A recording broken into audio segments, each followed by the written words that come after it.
Olá pessoal, tudo bem? Aqui quem fala é o professor Ramon, de Biologia, e eu vou iniciar agora uma série de aulas virtuais que eu pretendo ministrar para vocês através da plataforma YouTube, como forma de nós darmos continuidade ao nosso conteúdo da disciplina de Biologia, ok? O vídeo vai ficar focado nos slides para que vocês possam acompanhar o andamento da explicação da melhor forma possível. Então vamos lá, o tema da aula é Reino Plantae, uma visão geral. O reino Plantae também é conhecido como reino vegetal, ok? Até então, nós tínhamos estudado 3 dos 5 reinos da biologia, que foram o reino Monera, o reino Protista e o reino Fungi. E nós estudamos também o grupo dos vírus, que não integra nenhum dos 5 reinos da biologia. Então vamos iniciar agora com o reino Plantae ou reino vegetal. Então, relembrando o conceito que nós já conhecemos de algum tempo, a botânica é uma área da biologia que tem como principal foco de estudo as plantas. Aqui nós destacamos que as plantas e as algas verdes, que já foram estudadas no capítulo 4 do livro de vocês, do reino protista, elas possuem um ancestral em comum, tá? Plantas e algas evoluíram a partir de um ancestral em comum. E essa ancestralidade em comum entre plantas e algas é que justifica a grande semelhança de características compartilhadas por plantas e algas. Porém, lembrando, como já foi dito lá no capítulo 4 sobre reino protista, algas e plantas não são seres da mesma classificação biológica. Ou seja, não são grupos de seres vivos sinônimos. Embora apresentem muitas semelhanças entre si, também existem algumas diferenças que impossibilitam que plantas e algas sejam classificadas no mesmo reino vegetal. De maneira que as algas pertencem ao reino protista e as plantas pertencem ao reino vegetal ou reino plantae. Ok? Mas vamos lembrar aqui de algumas semelhanças que plantas e algas compartilham. No caso, parede celular formada por celulose. Um dos componentes da parede celular de plantas e algas é a celulose, um carboidrato, um polissacarídeo, tá? Plantas e algas possuem cloroplastos, que são as organelas nas quais acontecem o processo de fotossíntese. E ainda, ambas possuem as duas variações de clorofila, que é a clorofila A e a clorofila B, que se diferenciam a partir de organização dos átomos que formam as respectivas moléculas, ok?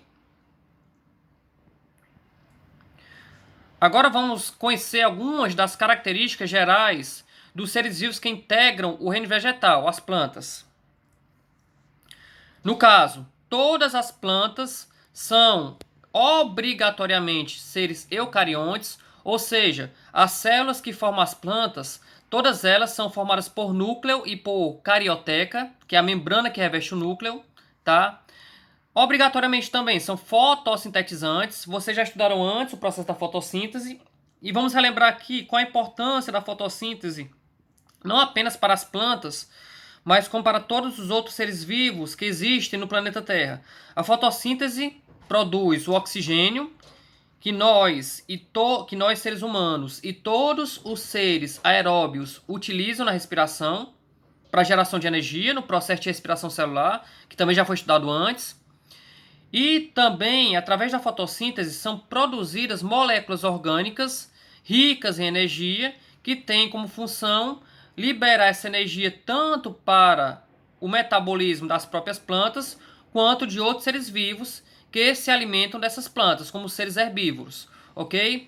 Além do mais, as plantas são seres pluricelulares, ou seja, a sua organização física se delineia a partir da existência de um grande número de células. Além disso, diferenciação do corpo em tecidos, ou seja, relembrando que são tecidos, que vocês estudaram no primeiro ano do ensino médio, são agrupamentos de células que têm funções idênticas, ou seja, células que trabalham para realizar uma determinada função fisiológica do corpo, organizando-se em tecidos biológicos, ok? Como é que é feito o desenvolvimento inicial das plantas? A partir de uma estrutura denominada de gametângio. Esse gametângio produz células sexuais, que são os gametas. Esses gametas, quando se fundem, vão dar origem a uma nova planta, que será explicado melhor mais adiante nas aulas subsequentes. Aqui é importante destacar que o ciclo de vida das plantas apresenta uma alternância entre formas diploides e formas haploides. Lembrando, diferenças entre formas diploides e formas haploides. Formas diploides são aquelas que possuem dois conjuntos de cromossomos, sendo que metade desses cromossomos são herdados do pai ou do indivíduo paterno e metade dos cromossomos são herdados da mãe ou indivíduo materno. No caso das formas haploides, existe apenas um único conjunto de cromossomos, de maneira que as formas diploides nós representamos por 2N e as formas haploides por N. O N indicando um conjunto de cromossomos e o 2N indicando dois conjuntos de cromossomos. Além disso, plantas possuem células com parede celular extremamente rígida. Isso é importante, por exemplo, para conferir uma maior resistência à planta contra eventuais danos, ok? Além disso, os cloroplastos das plantas são constituídos por clorofila e outros pigmentos. Qual a importância da existência da clorofila e de outros pigmentos? A clorofila, como vocês viram no ano passado na aula de fotossíntese, ela retém a energia dos raios solares e transforma essa energia, que nós chamamos de energia solar, em energia química que vai ser armazenada nas ligações químicas dos compostos orgânicos produzidos na fotossíntese das plantas, tá? Isso não é novidade porque nós já vimos isso no ano passado, no primeiro ano, ok? Uma outra característica, substância de reserva em plantas, amido. Como em animais e seres humanos nós temos o glicogênio como reserva de energia, aqui nas plantas a reserva de energia vai ser um outro glicídio, um outro carboidrato, um polissacarídeo denominado de amido, tá? Que tem, portanto, a função de liberar energia para a planta em situações em que as necessidades energéticas da planta não puderem ser satisfeitas de outra maneira. Agora a classificação dos grupos de plantas. Nós temos dois grandes grupos de plantas que vão ser estudadas ao longo dos próximos capítulos do livro de biologia de vocês, que são criptógamas e fanerógamas. E como vocês vão ver nos slides subsequentes, tanto criptógamas quanto fanerógamas se subdividem em duas outras classificações. Mas por enquanto vamos falar de cada um desses grupos para depois entrar nas subdivisões de cada um deles. No caso, criptógamas é um grupo de plantas que apresentam estruturas reprodutoras, ou seja, estruturas produtoras de gametas pouco evidenciadas. Ou seja, são estruturas produtoras que se encontram ocultas no corpo da planta, difícil de serem visualizadas. Daí vem o nome criptógamas. Cripto significa escondido e gamae, gametas, ok? Exemplos de criptógamas: musgos e samambaias.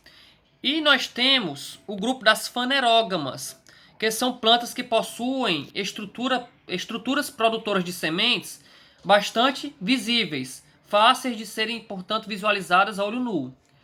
Todas as fanerógamas têm a capacidade de produzir sementes. Como vocês vão ver mais adiante, as sementes são importantes componentes do ciclo vital das fanerógamas, ok? E a capacidade de produzir sementes dá a essas plantas o nome de plantas espermatófitas. Por quê?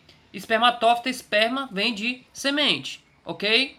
Então, exemplos de plantas fanerógamas: os pinheiros e as mangueiras, ok?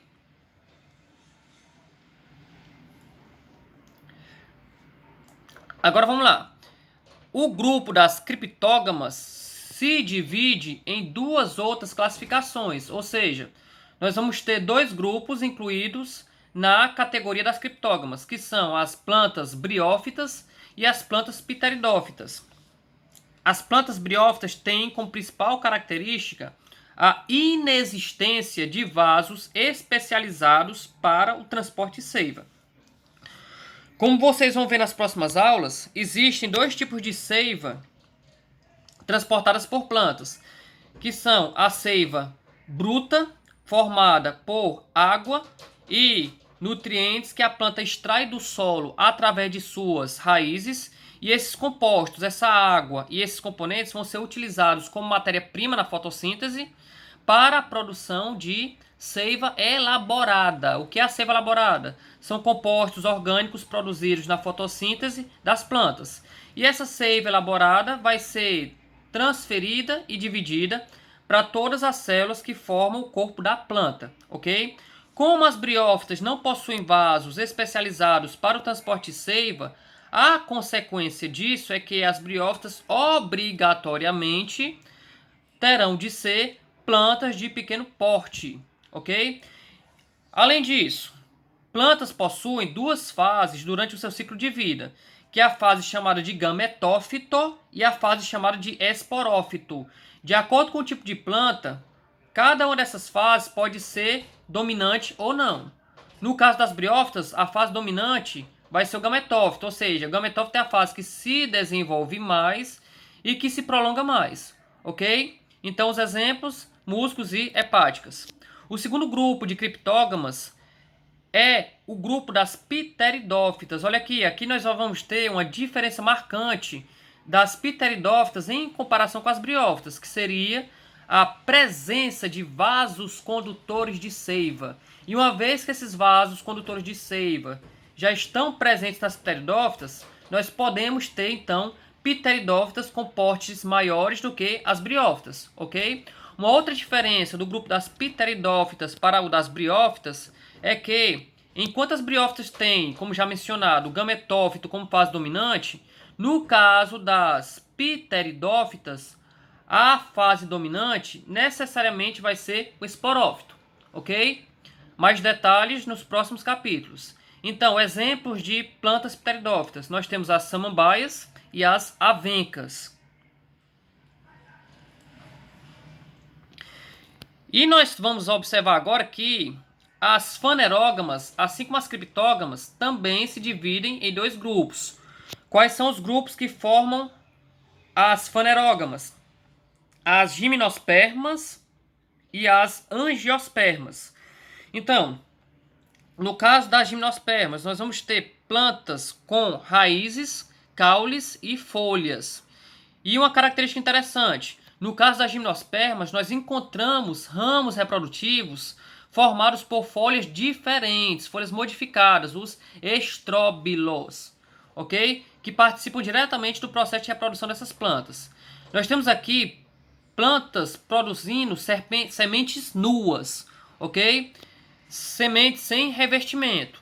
No caso, exemplo de gimnospermas, pinheiros, sequoias e as cipestres, ok?